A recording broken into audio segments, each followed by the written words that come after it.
আর এই ভুতুড়ে ভোটার নিয়ে যখন একের পর এক অভিযোগ সামনে আসছে তখন ফের এনআরসির দাবিতে সরব হলেন শুভেন্দু অধিকারী। তিনি বলছেন কিভাবে এবিটি জঙ্গি সাত ব্রাডির নাম উঠল ভোটার লিস্টে। এনআরসির দাবিতে সরব হওয়া উচিত সব রাজনৈতিক দলের। বিজেপি শাসিত রাজ্যে কাজ শুরু হয়েছে, তাহলে বাংলায় নয় কেন? এই প্রশ্ন তুললেন শুভেন্দু অধিকারী। এখানে পশ্চিমবঙ্গে আমি তো মনে করি যে সমস্ত দল মিলে এনআরসির দাবি করা উচিত।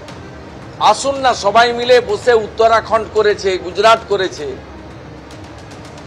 অন্য স্টেট করছে, মহারাষ্ট্র স্টার্ট করেছে কাজ।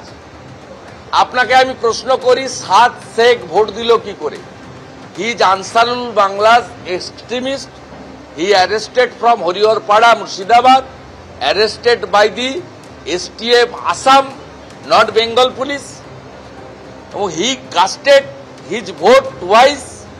বাংলাদেশের নাগরিক জঙ্গি, সে দুবার ভোট দেয় কি করে? স্বাভাবিকভাবে এই রাজ্যে আমরাও বলি অবৈধ ভোটার আছে, রোহিঙ্গা ভোটার আছে, এবং এখানে ইলেকশন কমিশনের কোনো রোল নেই। আপনারা জানেন এনআরসি সহ একাধিক ইস্যুতে বারবার সরব হয়েছে বিজেপি এই জায়গা থেকে যে কিভাবে এখানে অবৈধভাবে অনুপ্রবেশ হচ্ছে, অবৈধ ভোটারদের নাম ভোটার তালিকায় থাকছে। আর এখানেই শুভেন্দু সুকান্তকে নিশানা করছেন কুণাল ঘোষ। কেন্দ্রীয় সরকারের প্রতি অনাস্থা প্রকাশ করছে রাজ্য বিজেপি। দেখুন কি বলেছেন কুণাল। আমরা আবার বলছি যে এই শুভেন্দু অধিকারী বা সুকান্ত মজুমদার যারা বিজেপিতে থেকে এই ভুয়ো ভোটার বা বাংলাদেশ থেকে আসা বা অবৈধ অনুপ্রবেশকারী এই যে কথাগুলো বলছেন, তারা তো তাদের নিজের সরকারের উপর অনাস্থা প্রকাশ করছেন। এই অনুপ্রবেশকারীরা আসছে কি করে? বিএসএফ ফেল করছে বলে তো অনুপ্রবেশকারীরা আসছে। তৃণমূল কি করবে?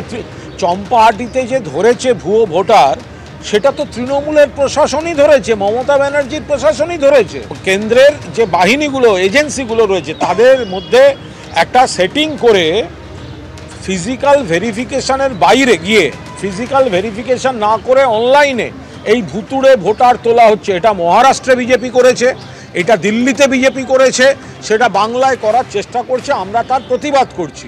আর সেটা ধরা পড়ে যাচ্ছে বলেই এই ধরনের রাজনৈতিক উৎসাহগুলো তারা করছে। অর্থাৎ এনআরসির দাবিতে যখন সরব হচ্ছেন শুভেন্দু অধিকারী, কুণাল ঘোষ বলছেন বিজেপি এভাবেই ধর্মীয় ভেদাভেদের চেষ্টা করছে। কি বলছেন এই নিয়ে কংগ্রেস নেতা অধীর চৌধুরী? শোনাবো আপনাদের। পশ্চিমবঙ্গে প্রচুর ভুয়া ভোটার আছে।